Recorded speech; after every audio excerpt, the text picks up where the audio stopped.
No, takže idem sa pustiť do trošku zložitejšej práce. Na mojom Mitsubishi Space Star, ročník 2000, benzín, 1.3. A máme tu takéto problémiky, čo je pri autách Mitsubishi asi normálne. Toto som tu už opravoval pred 2 rokmi, pred STKčkou, a takto krásne to hnie. Podbeh, blatník a tak ďalej. Takže pomaličky to autičko príroda si berie späť, oxidácia hrdza. No tu vnútri to tiež nevyzerá bohvie ako. Toto bolo kedysi vyhnité úplne. Toto tu, úplná diera, takže som z toho spravil prakticky blatník, ale za 2 roky sa to celé zase hrdzavie.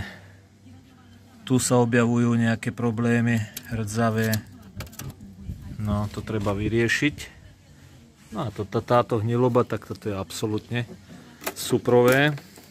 To je absolútne suprové, takto to pekne ide dole.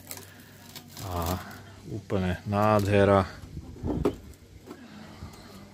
Opatrne, keďže prsty môžu odísť. Ja si musím zobrať nejakú vzorku, lebo toto za chvíľu odtiaľ to pôjde preč. Urobiť si nejakú šablónu, na papier aspoň, aby som sa mal čo držať, lebo tento blatník tuto pôjde preč. No. Ešte sa musím dostať na spodok, čo bude väčší problém. No a tu mám tiež niečo na riešenie okolo nalievacieho hrdla benzínu. Tiež to nevyzerá bohvie ako, toto sa musí vybrúsiť všetko a dať do poriadku. Toto musí byť čisté, vyvarené a spevnené a natreté, aby zase ďalšie 2 roky fungoval auťák na STKčko. Tuto, ako vidím, sa obtieralo koleso o túto plastovú časť, čo nie je dobré, a to je preto, keďže koleso péruje a dotýka sa tohto plastu, plastového krytu.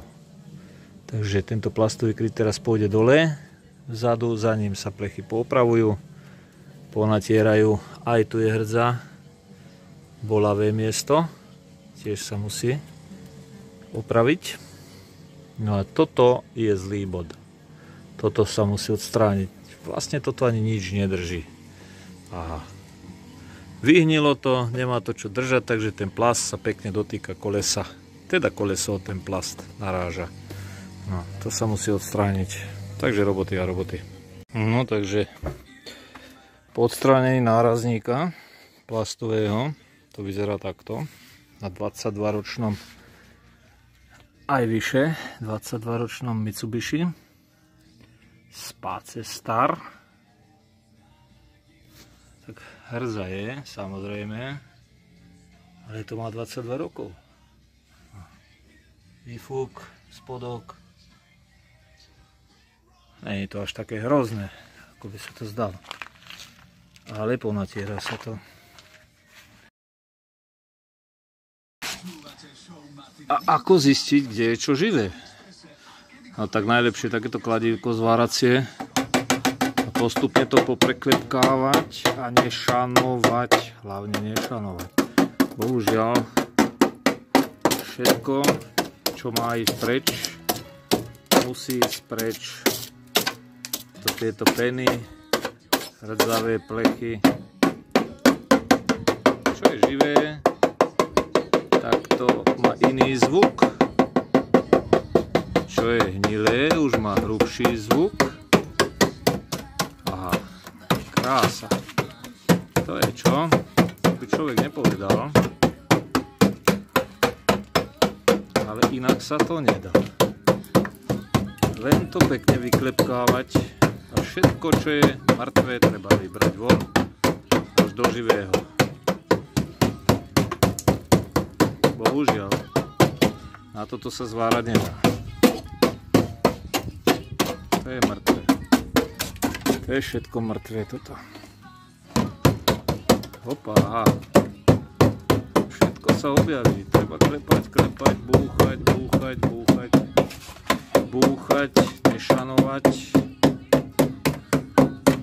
Všetko mŕtve treba odstrániť, vyrezať von.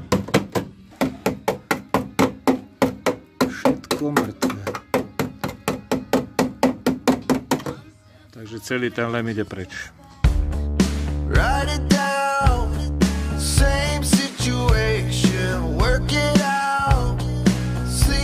Takže podľa starého kusu hrdzavého, ktorý vyrežem,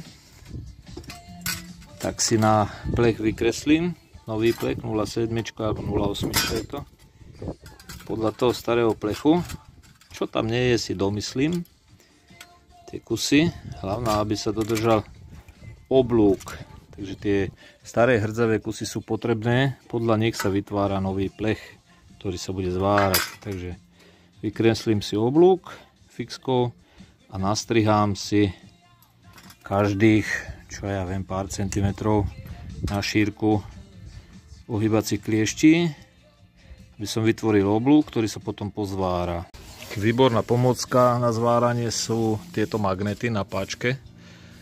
Jednu časť si dám na kasňu a druhú si pridržiavam to, čo potrebujem pozvárať. Takže si to priložím, kde potrebujem a drží mi to tam. No. Takže to priheftujem a potom pozváram. Takže pokračujem v tvarovaní podblatníku plechového, čo je najťažšie. Vytvarovať volačo z tohto.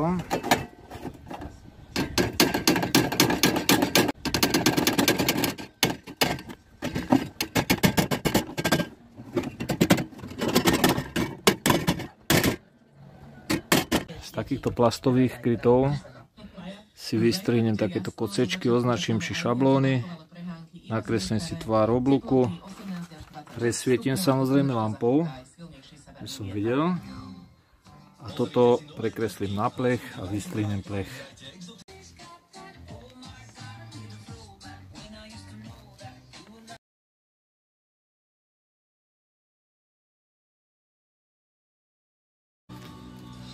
Keď sa vystrihne rovný plech s oblúkom, treba ho prichytiť magnetom o karosériu, ale tak, že na magnet treba dať, lebo už som si tu poškrabal trošku lak, treba dať papierovú pásku, aby sa neškrabal lak, a potom fixkou treba oblúk vnútorného blatníka, podblatníka plechového,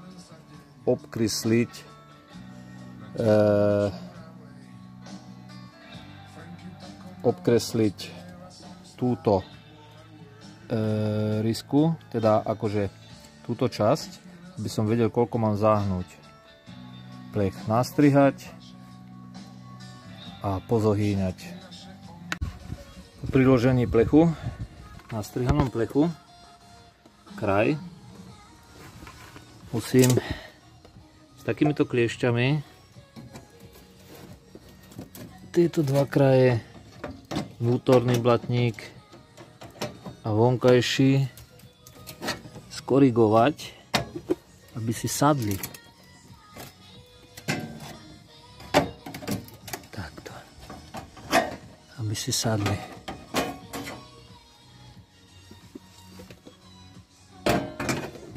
Až potom budem zvárať kraje.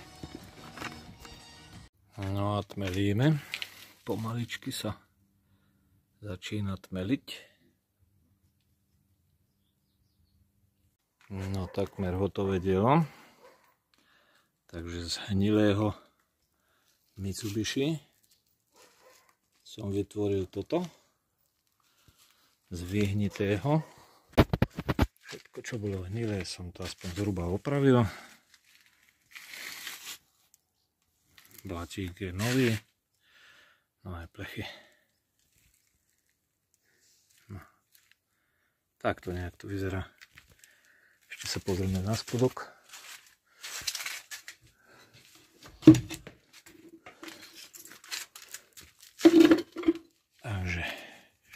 spodok. Neviem, čo tam vidno.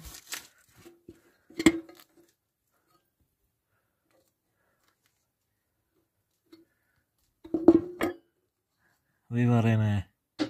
Nové plechy, nový blatník. You shot me so damn well, you rum pum pum. You shot me, then you got me, and I'm like damn, you rum pum pum. I see the satisfaction in your eyes, rum pum pum. I loved you and I trusted you so well, so why, oh why, oh why? You shot me so damn well, you rum pum pum. You shot me, then you got me, and I'm like damn, you rum pum pum. I see the satisfaction in your eyes, rum pum pum. I'm looking at you and I'm asking why, oh why, oh why, oh why? Another phase, no sympathy from me. You turn me into your enemy. I see, I wanna talk about it.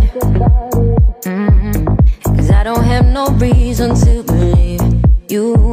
Confusing thoughts and mystery. I see, our love was just a